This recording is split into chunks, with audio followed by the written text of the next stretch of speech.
Olá, turma de quarto ano, como é que vocês estão, hein? Espero que estejam estudando. Monta uma rotina de estudo, cada dia uma disciplina, assiste a aula, faz atividade da apostila, lê um pouquinho dos seus livros do kit leitura, ok? Essa aula de geografia é a aula número 9, tá bom? Nessa aula a gente conversa um pouquinho sobre brincadeiras africanas e como algumas delas foram incorporadas ao nosso dia a dia, à nossa cultura. Tenho certeza que alguma delas você já brincou em algum momento da sua vida. Bom, brincadeiras africanas. A cultura brasileira guarda importantes traços que foram herdados da cultura africana. Então, a gente aprendeu com a cultura deles. Por quê? Porque a gente sabe, na história do Brasil, muitos africanos foram capturados lá na África e trazidos ao Brasil para trabalhar como escravos. E a gente não fala aqui de algumas pessoas, né? Nem de centenas, a gente fala de milhares e milhares de pessoas por muitos e muitos anos. Então, toda a cultura deles acabou sendo apropriada também pelo nosso povo.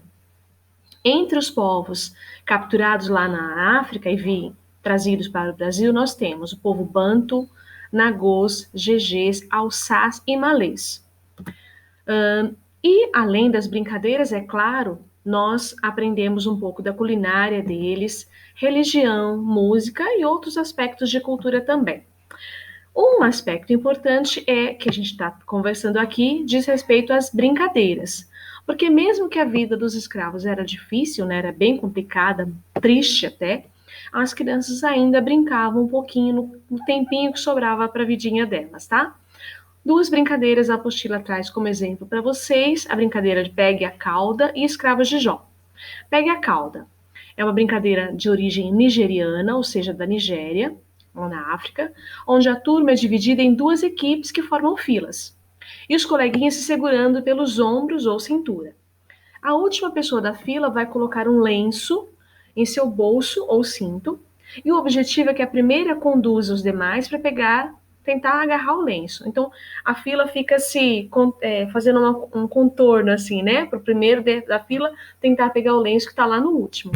E escravos de Jó, que tem diversas variações pelo Brasil inteiro, mas todo mundo conhece a musiquinha Escravos de Jó jogavam caxangá. E a Pro vai deixar na descrição do vídeo um link para vocês assistirem uma brincadeira. E nessa brincadeira que as crianças estão fazendo de Escravos de Jó, eles estão fazendo de um jeito bem diferente, bem legal. Agora que você conheceu um pouco das brincadeiras africanas, vamos realizar algumas atividades. Super, hiper, mega, ultra fácil, gente. Mamão com açúcar. Como a cultura brasileira herdou aspectos da cultura africana? Bom, foi através das pessoas que foram capturadas na África e trazidas ao Brasil para serem escravizadas. Foram tantas pessoas por tantos e tantos anos, né? E eles acabaram trazendo consigo sua cultura, suas crenças e muitas brincadeiras também. Você conhece as brincadeiras descritas no texto? Não sei, aí é contigo, né? Se você conhece ou não.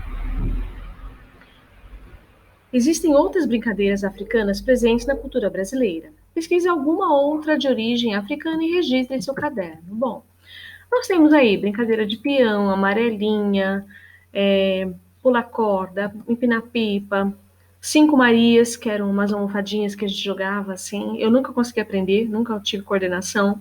E o pular elástico, que às vezes eu ainda vejo algumas meninas brincando no recreio. São bem legais. Bom, na descrição do vídeo eu vou deixar um link e vocês vão perceber uma brincadeira africana que a gente conversou aqui, que foi Escravos de Jó. E você vai perceber que é uma turma de crianças brincando, é um pátio da escola.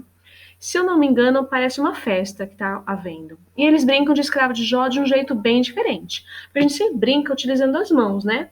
Tira, põe, deixa ficar, sempre com algum objeto nas mãos. E eles brincam utilizando bambus. Gente, muito legal. Então fica a dica para você assistir esse vídeo também, ok? Depois você me conta o que você achou, tá? Quem sabe um dia a gente faz essa brincadeira também lá na escola, usando bambus. Boa, né? Olá, vamos para mais um vídeo de Geografia, turma. Esse vídeo a gente conversa um pouquinho sobre as heranças culturais indígenas, ok? Essa aula de Geografia é a aula número 10 da nossa apostila, tá bom? Bom, falando um pouquinho, a gente falou um pouquinho da herança dos africanos, né? A gente vai falar um pouquinho dos indígenas agora. E a nossa cultura herdou muitos hábitos indígenas. E a gente começa aqui falando um pouquinho sobre a culinária. A culinária brasileira tem muitos traços da cultura indígena. Por exemplo, na utilização da mandioca e todos os seus derivados, farinha de mandioca, beiju, polvilho. Alimentar-se com peixes é um hábito indígena. Alimentar-se com pratos derivados da caça, como picadinho de jacaré e pato ao tucupi, olha só, são pratos mais específicos, né? A gente não vê isso no dia a dia, mas existe, sim, tá bom? Hábito de comer frutas, isso é um hábito saudável, muito importante, que foi incorporado na nossa cultura, herança indígena. E a gente tem também uma cultura ligada à cura derivadas de plantas. O que é isso? Os indígenas conheciam muitas técnicas para curar algumas enfermidades provenientes da planta mesmo, né? Por exemplo, chá. O que a gente conhece mais é chá. Camomila, né? Hortelã, boldo. A gente tem isso ainda nos nossos hábitos de um dia. Tá com uma dorzinha de barriga. Faz um chá para ele. Esse chá, essas ideias vieram de onde? Da cultura indígena, tá bom? Então tá. A Pro vai deixar para você, no final do vídeo, lá na descrição, um link para você também conhecer esse vídeo, que traz um pouco mais sobre a culinária indígena, tá bom? E é bem interessante, ele é bem curtinho, tá bom? Bem fácil de assistir. Sabendo das contribuições indígenas para a culinária brasileira, responda: alguns dos alimentos mencionados no texto estão presentes no seu dia a dia? Quais? Bom, eu creio que sim. Pratos com mandioca, os derivados, né? Adoro mandioca frita. Peixes, frutas, a utilização de chás para alguns tipos de enfermidades, por exemplo, cólica, insônia, enjoo. Pergunta aí em casa. Tem algum chá que a gente já utilizou para algum problema de saúde? Pode perguntar que tem. Claro que ele não vai ser um remédio, né? Mas ele consegue ajudar a ficar mais confortável quando a gente está, por exemplo, gripado. Toma um chazinho que ajuda a melhorar. Ele não é a cura, né? Mas ele ajuda bastante. Vamos ver mais? Atividade 2. Complete o trecho do texto utilizando as palavras do quadro abaixo e em seguida copie em seu caderno. Então, a gente vai completar esse parágrafo que tem aí usando essas palavras que a apostila trouxe para a gente, ok? E depois você copia o parágrafo lá no seu caderno. As palavras são crença, indígena e enfermidade. E essa frase estava lá no texto, tá, gente? Então, tá bem fácil de fazer. Além da influência indígena na culinária brasileira, herdamos também a crença nas práticas populares de cura derivadas das plantas.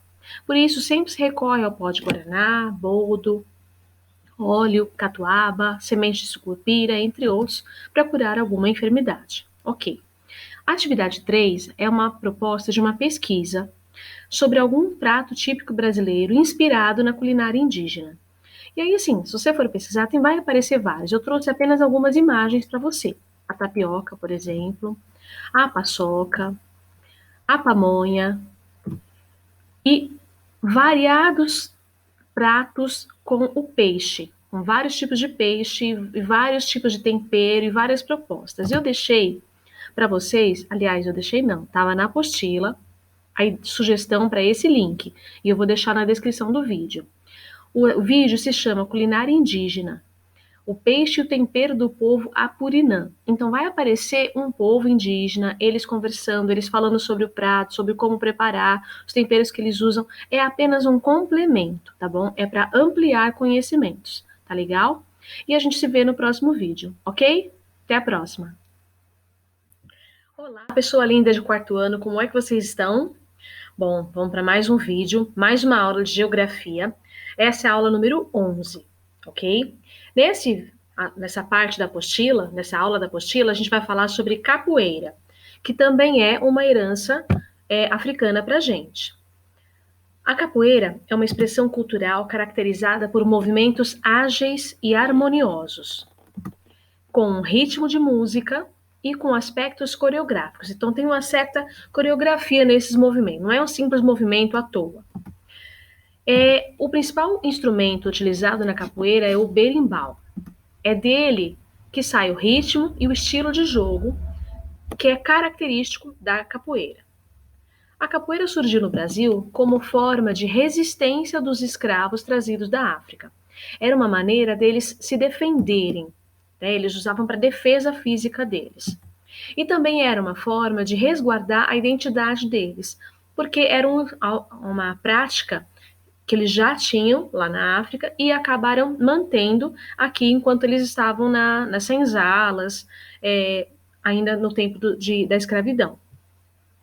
A prática da capoeira, ela começou a ser vista de uma forma violenta, porque quem não dava conta do esporte, né, da capoeira, e lembra que ela era usada como defesa física, as pessoas começaram a falar assim, mas olha, isso aí é muito violento, tem que parar, né? Quem dizia isso? Os portugueses, os fazendeiros, porque eles começaram a ver que se os escravos começassem a praticar a capoeira com uma certa frequência, eles iam se tornar vencedores em qualquer tipo de disputa. Então eles mandaram proibir, não pode mais praticar capoeira. Só no ano de 1930 que o presidente Getúlio Vargas, presidente da época, transformou a capoeira num esporte nacional brasileiro. Hoje a capoeira é considerada um patrimônio cultural, até mesmo. Atualmente fala-se em jogo de capoeira ou roda de capoeira. Mas esse jogo de capoeira, essa roda de capoeira, ela só traz simulações de ataque, de defesa e esquiva, quer dizer, desviar, né, dos dois capoeiristas. O objetivo do jogo é demonstrar superioridade em quesitos como força, habilidade, autoconfiança, sempre através do gingado. Então, o objetivo não é luta, não é um vencer o outro, é apenas demonstrar essa questão de superioridade como força, habilidade e o gingado, ok? Tá aí um exemplo, uma brincadeira da capoeira para você ver também. Vamos continuar então. Continuando. Atividade 2. Como surgiu a capoeira no Brasil? Surgiu como forma de resistência dos escravos. A capoeira podia ser utilizada como forma de defesa física e resguardar a identidade da sua cultura. Então, surgiu porque os escravos utilizavam a capoeira, o jogo de capoeira, para se defender mesmo dos portugueses, dos fazendeiros, né, que estavam escravizando a cada um deles, e também para manter uma identidade de cultura deles, tá bom? Descubra no Caça-Palavras o principal instrumento utilizado na capoeira. Gente, super fácil, né? Era o berimbau, super conhecido, mas eu trouxe também uma foto dele só para você ver um pouquinho mais. Ok, olha só, essa imagem representa, ainda no tempo da escravidão, os escravos fazendo o jogo de capoeira. Entre eles, era como um jogo, podia ser até uma luta, mas nada com o objetivo de briga, tá? É o objetivo mesmo de exercício físico, né? Porque é uma atividade que dá bastante força muscular. Mas olha lá, o guarda chegando, né? Eles não gostavam que a capoeira fosse praticada pelos escravos porque eles estavam ficando fortes e dominando muito a técnica. Eles venciam qualquer um que entrasse em luta contra eles. Mas ao longo dos tempos, né, como a gente viu no texto, ela foi considerada esporte nacional, ela é patrimônio cultural, tá bom? Então ela é praticada por muitos estados brasileiros, muita gente curte, né, tanto o ritmo quanto o esporte em si, tá bom? A Pro vai deixar na descrição do vídeo um outro vídeo para você, para complementar esse assunto. E é bem legal, é para ampliar conhecimento, tá bom? Então fica a dica e a gente se vê no próximo vídeo, tá bom?